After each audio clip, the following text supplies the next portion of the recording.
¿Qué es lo que hace la Asociación de Técnicos Cerámicos que sea tan importante para el sector? Pues mira,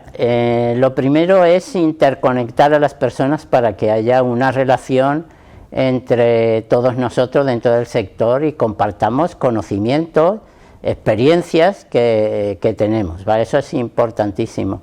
Y luego la formación, sobre todo en las nuevas tecnologías, por eso es una formación a la carta de todas las novedades y las cosas que se van produciendo en el sector, y la formación a las generaciones nuevas. Para nosotros hoy es un tema muy importante poder atender y potenciar todas las generaciones nuevas, porque realmente 45 años quiere decir que hay generaciones que estamos saliendo del espectro profesional, y a esas nuevas son las que hay que atender para que tengan esa ilusión también de poder innovar y hacer cosas